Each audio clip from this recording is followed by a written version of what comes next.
Ready to know about the top 10 inventory management metrics that everyone in supply chain and procurement must know? In this video, you will learn about the top metrics, the meaning, the calculation, everything is here. Hi, I'm Marcia, and I love the intersection between finance and supply chain. Before diving into today's video, smash that like button and please subscribe to my channel to know about the intersection between finance and operations, to financialize your sales and operations plan. Let's get into the metric number 1, inventory days of supply. There are other terms that refer to this same metric, like days of cost of sales in inventory and days of sales in inventory. This metric is the opposite, is the inverse of inventory days. It is an asset type metric, and the calculation is unit in inventory divided unit sold, and then we multiply that by 100 to get to the percentage. For example, if we sell 2 units a day and we have 20 units in inventory, we get to 10.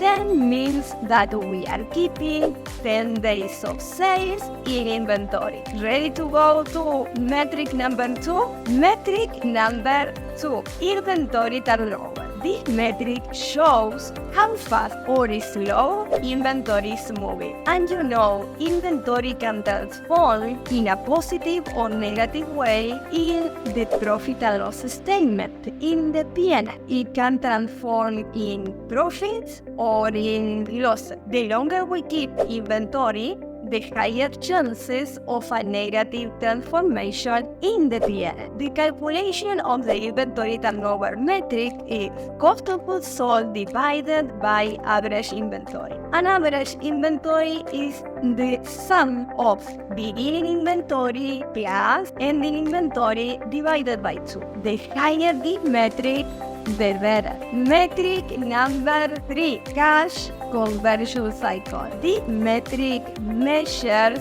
the number of days from the investment in raw material until the company makes money from that investment in raw materials, bringing back cash into the business. This is an asset type metric, and the calculation is days of inventory outstanding plus days of sales outstanding minus days of payables outstanding. Now, let's take a look at the calculation of each component. Days of inventory outstanding equals average inventory divided by cost of goods sold, or COGS, times 365. Days of sales outstanding equals average accounts receivable divided by total credit sales times 365. And days of payables outstanding equals average accounts payable divided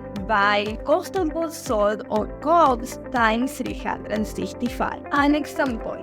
Take Coca-Cola. Coca-Cola buys ingredients and packaging to then manufacture the final product. While inventory is sitting in their warehouses or in production, Coca-Cola doesn't make any money. This is days of inventory outstanding.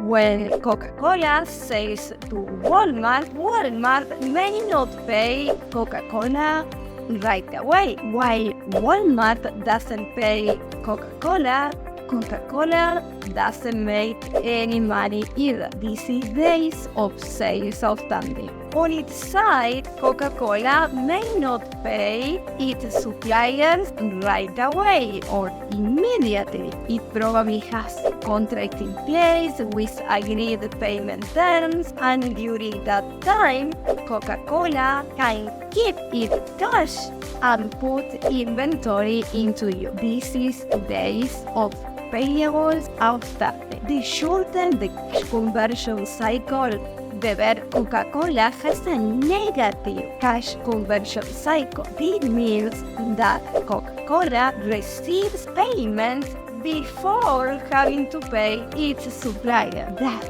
amazing. Metric number 4, return on working capital. The return on working capital metric challenges accounts you get out what you put in. If this saying held true, the resulting value of the metric will always be 1. The calculation is operating profit divided by working capital and then times 100 to get the percentage.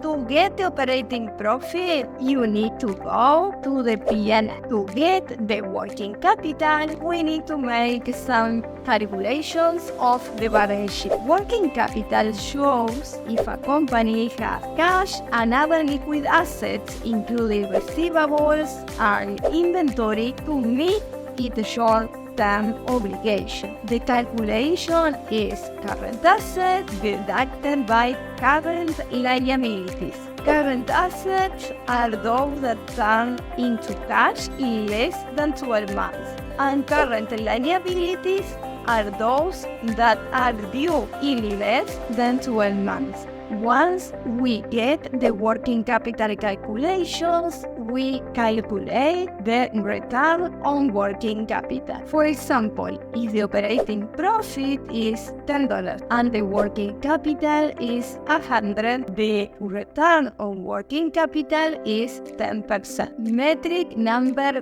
5, inventory carrying cost. This metric focuses on cost, and it includes all costs related to keeping inventory, including opportunity cost, shrinkage, obsolescence of raw materials, of weak working process, of finished goods, channel obsolescence, and field service obsolescence. The calculation is inventory cost divided by inventory times 100 to get the percentage. You want to be careful with the more hidden costs, like the opportunity. Metric number 6, COGS, or cost of goods sold. This metric also focuses on cost. COGS is the cost of raw materials and production, including both direct, like raw materials and labor, and indirect, like production overhead. There can also be inventory write-off and inventory waste in COGS. The calculation is direct materials cost plus direct labor plus production indirect cost. Metric number 7, percentage of obsolescence of raw materials, weak working process, and finished goods. Yeah, I said that in COGS, or cost of goods sold, we can have obsolescence or write-offs. But if write-offs, obsolescence are significant, they go into a separate line item in the profit and loss statement in the P&L. The calculation of the percentage of obsolescence write-off equals obsolete inventory, or the inventory write-offs divided by inventory times 100 to get the percentage. Metric number 8, perfect customer order fulfilled. An order to be perfect needs to meet the 7 R's according to the APIX dictionary. Right product or service, right quantity, right condition, right place, right time, per the customer perspective, right customer,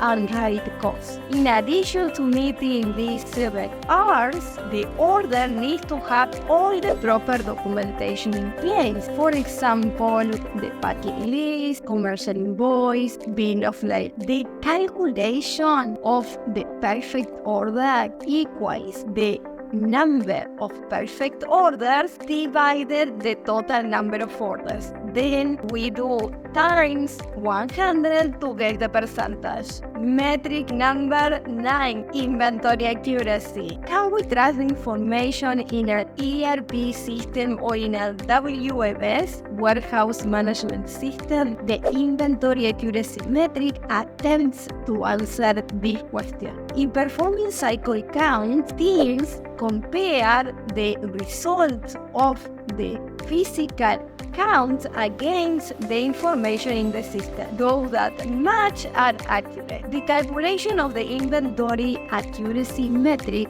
equals number of units counted divided by number of units on record in the system. Then we do times 100 to get the percent. As a ballpark, inventory accuracy should be at 97% or higher to say that it is at a good level.